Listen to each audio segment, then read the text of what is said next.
Alors, on attaque cette sixième et dernière partie sur les applications centrales.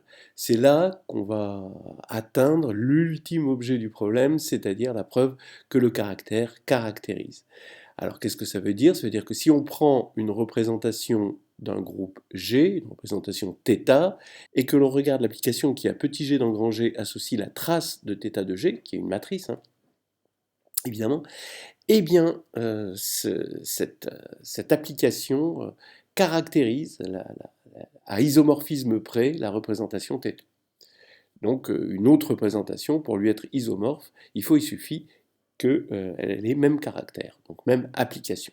Donc, on va étudier les applications dites centrales, c'est-à-dire les applications qui vérifient lambda de GH égale lambda HG. Évidemment, vous voyez que la trace de θ, hein, de trace rond θ en quelque sorte, le caractère en fait partie, puisque la trace de AB est égale à la trace de BA. Ok, l'ensemble des applications centrales est noté C2G.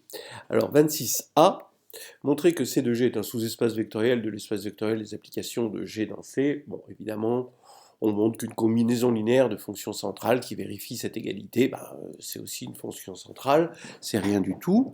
26B, soit lambda de G dans C une application, montrer que lambda est centrale si et seulement si elle est constante sur chaque classe de conjugaison de G. Bon, oui, elle est centrale. Si elle est centrale, sur chaque classe de conjugaison, elle est constante, puisque lambda de G Hg-1, ça va être égal à lambda de Hg-1G, donc lambda H. Voilà, donc finalement, ça ne dépend pas de G, ça ne dépend que de H. Donc ça reste constant sur la classe de conjugaison de H dans G. Et réciproquement, si elle est constante sur chaque classe de conjugaison, bien lambda de GH va être égal à lambda de HG H-1. Donc je suis passé par la conjugaison de H, hein, sur GH, et ça me donne bien cette égalité, donc tout va bien. Soit c'est une classe de conjugaison de G, on considère l'application iota C, donc on a fixé une classe C dans G, donc une partie de G, et on va regarder la fonction caractéristique de cette classe. Donc ça vaut 1 si G est dans C et 0 sinon.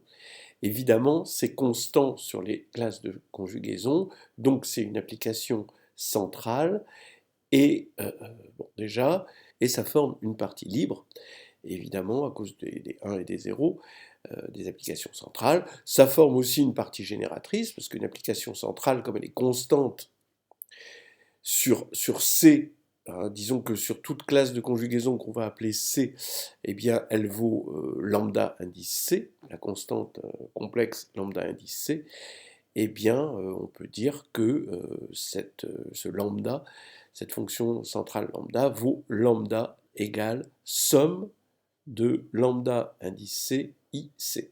Ce qui prouve que iota C, j'aurais dû dire, ce qui prouve que les iota C forment une partie génératrice. En déduire la dimension de C de G, la dimension c'est le nombre de classes de conjugaison. 27, soit θ, voilà, une représentation de G, montrer que l'application suivante est centrale. Donc évidemment, hein, quand on va faire GH, ça va faire θ de G H, donc θ de G rond θ de H, donc comme on prend la trace, ça fait aussi θ de H rond θ de G, bon, ça marche pour la trace, en plus on l'avait vu précédemment. Alors 27b, montrer que pour tout petit g dans grand G, θ de G est diagonalisable, et que ses valeurs propres sont des racines de l'unité, donc diagonalisable, il me semble qu'on l'avait déjà vu, hein, comme grand G est fini par Lagrange, on a G puissance grand N, le cardinal de G est égal à E, donc θg puissance grand N est égal à l'identité, donc c'est annulé par un sein des simples, donc c'est diagonalisable sur C, et les valeurs propres, bien sûr, les valeurs propres comme le polynôme annulateur qu'on a trouvé, hein, c'est un polynôme dont les racines sont des racines énièmes de l'unité, les valeurs propres qui sont bien sûr incluses dans l'ensemble des racines de tout polynôme annulateur, ça va être des racines de l'unité. Et en déduire que qui θ de G-1 est égal à qui θ de G bar. Bah oui, parce que qui θ de G-1, bah, ça va être la somme des valeurs propres de θ de g-1, donc de θ de g, le tout moins 1.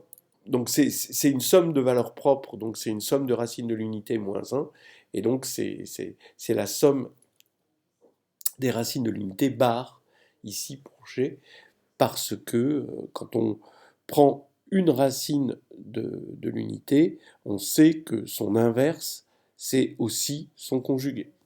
Voilà. Donc ça, c'est assez clair. Donc on s'est servi du fait que la trace, c'est la somme des valeurs propres, que θ de g-1, c'est l'inverse de θ de g, et que les racines de l'unité, ben, leurs inverses, ben, c'est justement leur conjugué. 28.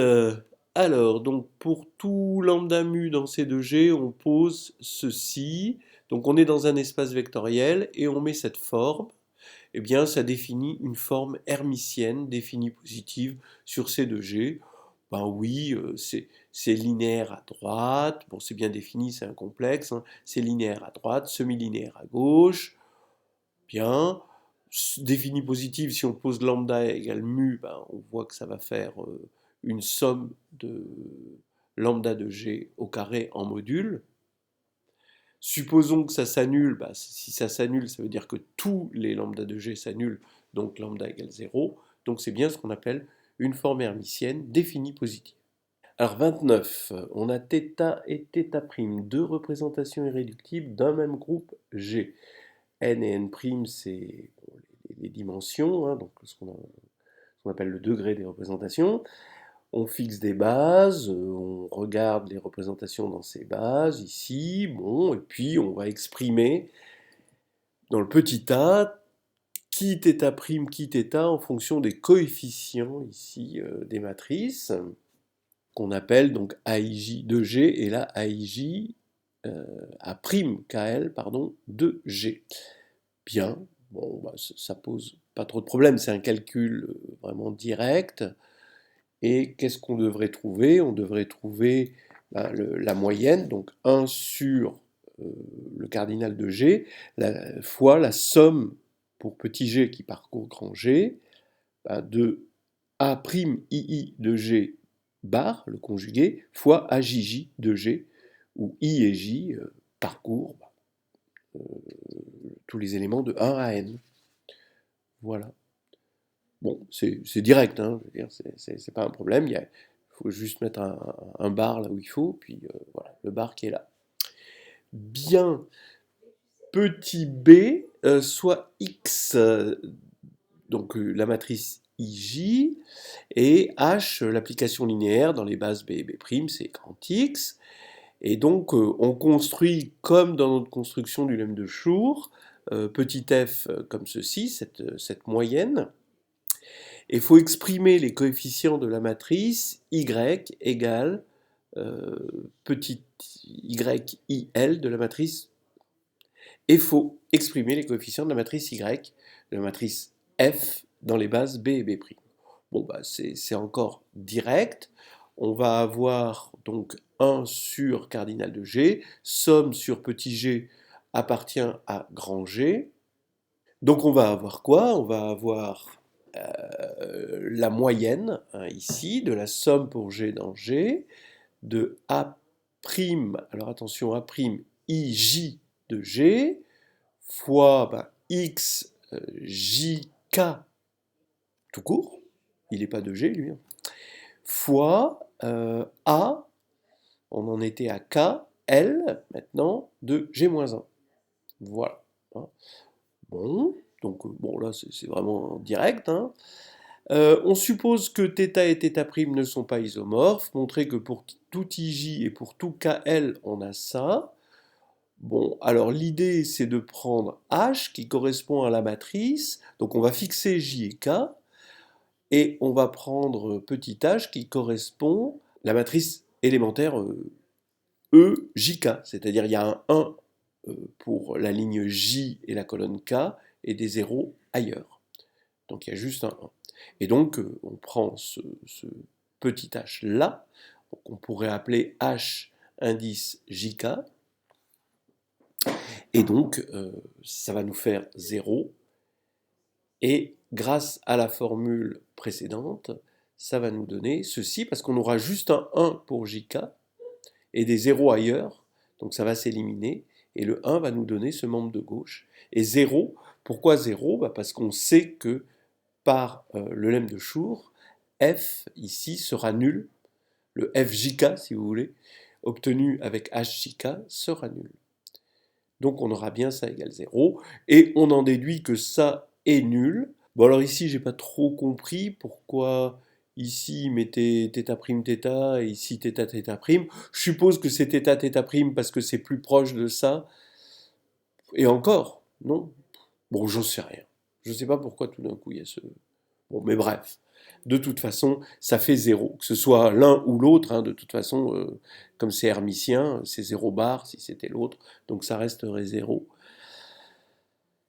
Donc, comment on le montre? Eh bien, il faut montrer que c'est... Alors, il faut rappeler ce qu'on veut montrer et utiliser, bien sûr, ceci hein, pour la trace. Voilà.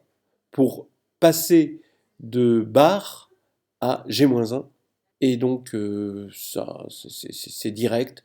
En fait, ceci, on va se ramener à une somme d'éléments avec des II et des, je sais pas moi, des KK, et ça va faire des sommes de 0.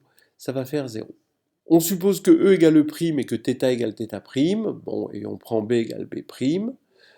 Donc 1, montrer qu'on a ça. Oui, alors pareil, hein, on va prendre HJK de tout à l'heure. Si J est égal à K, la trace de H vaut 1, et on va appliquer, ça date pas d'hier, voilà cette question.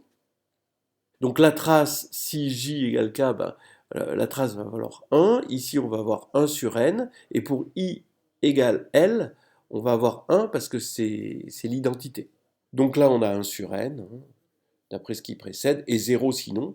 Alors donc 0, si J est différent de K, eh bien c'est la trace qui est de H qui est nulle, et si I est différent de L, eh ben forcément on a un coefficient de l'identité qui est IL avec I différent de L, donc c'est pour ça que c'est nul.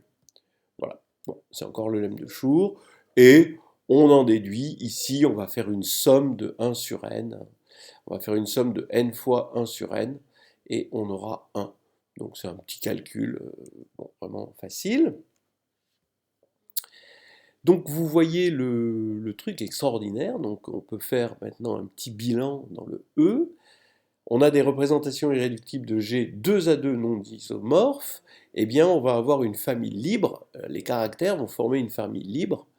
Pourquoi une famille libre? Parce que c'est une famille orthogonale, d'éléments non nuls, hein, ici, et puis par orthogonalité, c'est libre. Toute famille orthogonale est libre. Et en déduire une majoration de K, bien K, comme c'est une famille libre, c'est plus petit que la dimension, et la dimension, on a vu que c'était le nombre de classes de conjugaison. Donc K est plus petit ou égal le nombre de classes de conjugaison. En fait, on a une égalité, mais le problème décide de ne pas le montrer, ce qui est quand même assez raisonnable. 30 maintenant. Montrer que si G est abélien, le nombre de représentations irréductibles à isomorphisme de près de G est égal à cardinal de G. Ça, on l'a vu dans la partie 5. 31. Montrer que si θ et θ' sont isomorphes, alors on a ça, on a que leur produit hermitien est égal à 1, bah oui, évidemment, parce qu'on se ramène à prendre l'égalité, avec l'égalité des bases, et que la trace est invariante par changement de base. Soit θ de G dans GL2, une représentation d'un groupe fini, on décompose grâce à Mashk, d'accord, c'est grâce à Mashk qu'on a une décomposition en irréductible, exprimer qui θ en fonction des qui θ Fi. Alors au niveau matriciel, cette décomposition, ça va nous donner des blocs diagonaux. Quand on va prendre la trace sur les blocs diagonaux, c'est la somme des traces des blocs diagonaux, hein, c'est bien connu. Donc qui θ est égal à la somme indice I des qui θ induit sur Fi, pour i allant de 1 à k. Petit b soit θ', ici une représentation irréductible, montrer que le nombre de Fi tel que θ' et θ restreint induit sur Fi sont isomorphes est égal à ceci. Ben oui, alors c'est ça qui est génial, hein, donc c'est que comme chi θ donc, est égal à la somme des chi θ sur Fi, parmi les θ sur Fi, on subdivise en deux, il va y avoir les éléments qui sont isomorphes à θ' et les éléments qui ne sont pas isomorphes à θ'. Et donc, dans l'égalité qu'on aura ici avec la somme, on va faire chi θ', chi θ, ça va nous donner la somme des chi θ', chi θ sur Fi, donc tout ça c'est irréductible, θ' et θ sur Fi c'est irréductible, et donc on va avoir 0 à chaque fois que c'est non isomorphe à θ', et 1 à chaque fois que c'est isomorphe. Donc ce produit hermitien calcule le nombre de Fi. C'est assez génial. Il compte, il voit combien il y en a qui sont isomorphes. Ça, c'est une idée de Schur. Hein. C'est l'idée géniale de Schur, on s'en remet jamais. 33, soit θ et θ' deux représentations de G, maintenant, c'est des représentations quelconques, montrer que θ et θ' sont isomorphes si et seulement si chi θ égale chi θ', bah, si elles sont isomorphes, comme la trace est invariante, par isomorphisme, bah, on va avoir l'égalité, mais c'est la réciproque qui est difficile. Si c'est égal, alors hein, on décompose chi θ et chi θ' en irréductible, et on voit que le nombre, grâce à ceci, grâce à l'égalité chi θ égale chi θ' et le 32b, on voit que le nombre de composantes isomorphes, de composantes irréductibles isomorphes sont égales. Et donc, finalement, on va avoir que E va être égal au même nombre de Fi, et donc les représentations sont isomorphes, puisqu'elles vont avoir le même nombre de composantes irréductibles isomorphes. C'est absolument génial. Bon, alors une dernière chose, peut-être, avant de partir. D'habitude, on montre que ici, c'est une base, les caractères irréductibles forment une base de ces deux G, et on en déduit que le caractère caractérise, quoi, voilà, donc le 33. Et là, en fait, on se rend compte qu'on n'a pas besoin, on a juste besoin d'une famille libre pour montrer que le caractère caractérise. Voilà, c'est sympa. C'est fini.